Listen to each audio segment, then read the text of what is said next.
তারা কৃষক বন্ধু অলরেডি পাচ্ছে, তারা কি এই যুবসাথী প্রকল্পে টাকা পাবে? হ্যাঁ, পেতে অসুবিধা নেই, পাবে।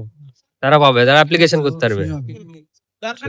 সাথী প্রকল্পে বিভিন্ন রকমের মানে অনলাইনে দেখা যাচ্ছে, সোশ্যাল মিডিয়ায় যারা কৃষক বন্ধু পাচ্ছে, তারা কি এই প্রকল্পের জন্য আবেদন করতে পারবে? তারা কি এলিজিবল? তারা কৃষক বন্ধু পাবে, এটাও পাবে। পারবে 21 থেকে 40 বছর বয়সী ছেলে বা মেয়েরা পাবে। মাধ্যমিক পাস হতে হবে। এগুলো হলে তারা আমাদের যুব সাথীতে পাবে মাসে 1,500 টাকা করে।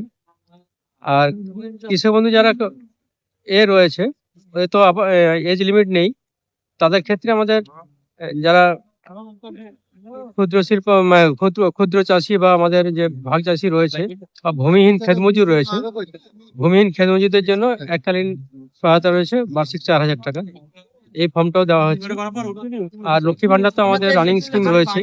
লক্ষ্মী ভান্ডারে যারা ফর্ম জমা করতে পারেনি, বয়স 40 থেকে 60, 25 থেকে 60, 25 থেকে 60 বছর বয়সী মহিলাদের জন্য লক্ষ্মী ভান্ডার রয়েছে। এটা রানিং স্কিম, তো যারা এখনো করেননি তারা জমা দিতে পারবে। এই নিয়ে আমাদের ক্যাম্প চলছে এখানে।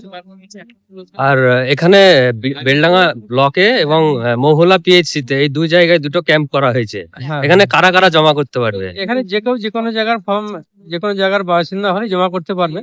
এছাড়া আমাদের পৌরসভাতেও একটা ক্যাম্প চলছে, ফলে যে কোনো মানুষ যে কোনো জায়গায় ফর্ম জমা করতে পারবে, এই সুবিধা রাখা হয়েছে। মানে ধরুন যারা বেনাদা গ্রামটা যেটা নওদা বিধানসভায় পড়ছে, তারাও এখানে জমা করতে দিতে পারবে, পারবে। এতে কোনো সমস্যা নেই। না না, আর আরেকটা যেটা আরেকবার একটু ক্লিয়ার করে দেন, যে কৃষক বন্ধু যারা অলরেডি পাচ্ছে, তারা এই ভাতায় যদি অ্যাপ্লাই করে তাদের ক্ষেত্রে কি হবে? কৃষক বন্ধু যারা পাচ্ছে তারা পাবে।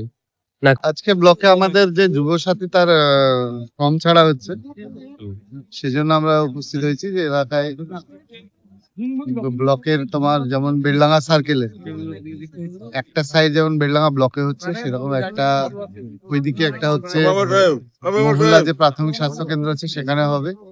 পৌরসভার হচ্ছে সম্পর্ক হলে, আর আমার বিধানসভার আর একটা হচ্ছে মনীন্দ্রনাথ গার্লস স্কুল যেটা বহরমপুর, সেখানে 4টে সেন্টার করা হয়েছে। এবং 4টে সেন্টারে যে মমতা ব্যানার্জির নতুন প্রকল্প যুব সাথী, সেই প্রকল্পের আজকে ফর্ম ছাড়া হচ্ছে সকাল থেকে। বিশেষ করে অল্প বয়সের ছেলে মেয়ে যারা মাধ্যমিক পাশ করেছে তাদের ভিড় আমরা দেখতে পাচ্ছি, এবং তারা এখানে এসে ফর্ম সংগ্রহ করছে। এবং সেখানে আমরা একটু এলাম পরিদর্শনে। এখানে কেমন উৎসাহ দেখতে পাচ্ছেন? আচ্ছা, অল্প বয়সের ছেলেমেয়েরা আসছে, তো দেখতেই পাচ্ছি সবারই উৎসাহ আছে, এবং আমরাও তাদেরকে সব রকম ভাবে সহযোগিতা করছি। এখানে অনেক যে এই জায়গাটাতে এই যে 4টে জায়গা বললেন, এখানে বিধানসভা ওয়াইজ জমা হবে না গোটা বেলডাঙ্গা এখানে যে কেউ যে কোনো জায়গায়? বেলডাঙ্গা এদিকে যেমন আমার ব্লক হিসাবে হবে, এখানে যেমন 3টে এমএলএ আছে এই ব্লকে। একটা হচ্ছে সাইনা মমতাজ, 4টে পঞ্চায়েত, রবিল চৌধুরীর 3টে পঞ্চায়েত, আর আমার এদিকে আছে 6টা। আর পৌরসভার আলাদাভাবে পৌরসভার হয়েছে। তার মানে এখানে এদিকে 6টা পঞ্চায়েত, 6 3 আর 9 আর 3 11,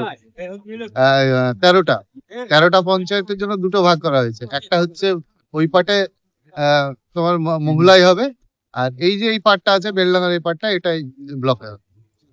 আর একটা যুবসাথী প্রকল্পে বিভিন্ন রকমের মানে অনলাইনে দেখা যাচ্ছে, সোশ্যাল মিডিয়ায় যারা কৃষক বন্ধু পাচ্ছে, তারা কি এই প্রকল্পের জন্য আবেদন করতে পারবে? তারা কি এলিজিবল? হ্যাঁ,